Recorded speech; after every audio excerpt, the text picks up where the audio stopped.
Hi, welcome back. Third part of a series of videos regarding chain rules sponsored by helpyouridea.com. It's our website for more information regarding other math exercises. So now we're going to do the third example that we mentioned in our first video regarding chain rule and composition of functions. Okay? As you can see, there's a little bit of a change in the chain rule. Okay, I introduced a third function. Why is that? Well, because just as you can play with functions, you can have composition of 2, 3, 4, and infinite functions, basically. Okay? The chain rule, however, remains the same. However, you have to make another quick consideration. The more functions that are occurring in the composition, the more careful you have to be. The more methodical you have to be finding which is the major function, then the second function, then the internal function. Okay, we're going to have 3 now. Okay? One that is major, one that is mid, and one that is the intern, the smaller one. Okay?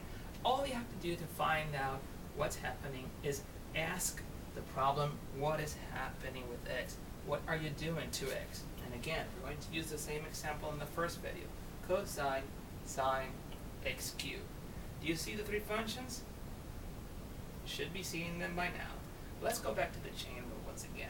We're going to have blue, red, and green. Okay? So we're going to label the functions. Blue, the major one, the last thing that we do. Red, the middle one, the second thing that we do. And green, the first thing, the intern. Okay? So let's start with green. Let's find the green function, h. Okay? I have a variable, x, in this example. What is the first thing that I do to that x? Did I do the cosine, the sine, or do I calculate the cube of it? If you said the cube, you are correct. The first thing that I do is calculate the cube. So this right here is the h. This is the first thing I do to the variable. Okay? Second thing, what is the next thing that I do once I have the cube of it? I do the sine. Okay? So that's going to be our g.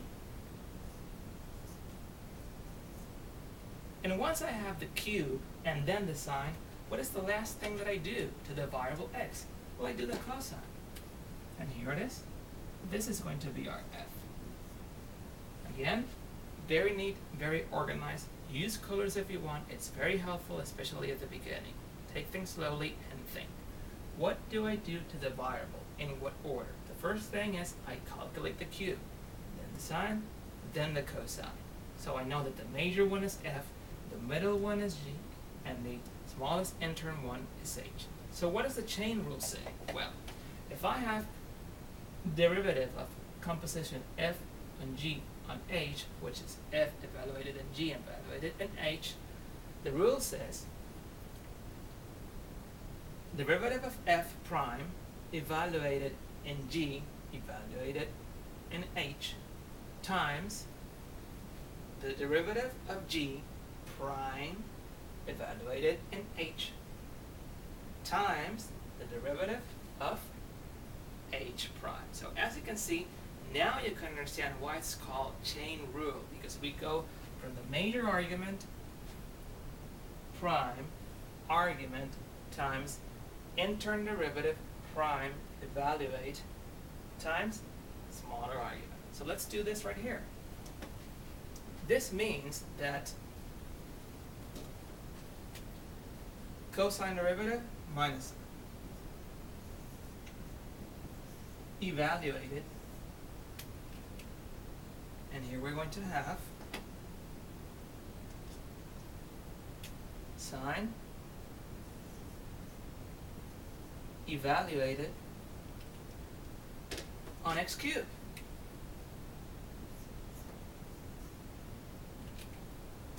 See? Now let's pause here for a second and tell me in the chain rule, what step am I? Am I in this step, or this step? Well, it's easy to see that I am in this step right here. F prime evaluated in g, evaluated in h. Cosine derivative minus sine. Evaluated in sine, evaluated in x cubed. Let's do the second one. Times g prime. What is the derivative of sine? Cosine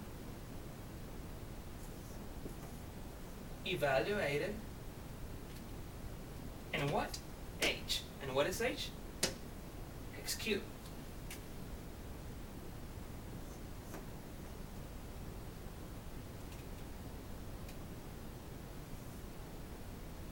Which step is this? This is this one. Times H derivative, or derivative of H. X cubed derivative is 3x squared. And there you go. So let's organize. This is this right here. This is this right here. This is this right here. Okay? The colors are very important. The order is very important. Okay? Let's do it again. Cosine sine x cubed prime.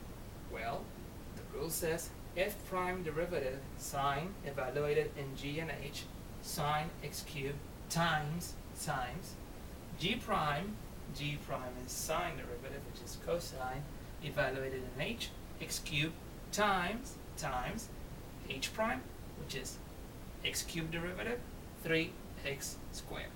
Now let's organize it so it looks neat. And it's going to look like this. Let's just put the 3 on the x to the left side. Minus 3x squared sine evaluated in sine x cubed times cosine x cubed. And there you go. There's the solution for the exercise. Okay? It's a little bit complicated, I know, but once you get the grip, you can play the video again, and you will see that everything will flow naturally. And don't worry, we're going to do a couple of more exercises regarding this, okay? But once again, F, composite with G, composite with H. This is the chain rule right here on top. F prime evaluated in G evaluated in H times G prime evaluated in H times H prime, okay? See how the end-term derivative slowly starts coming up, okay? The end-term derivative of F prime was G prime, the end-term derivative of G was H prime, okay? A, F, G, and H. Once you have been able to organize the function, everything else flows naturally, okay?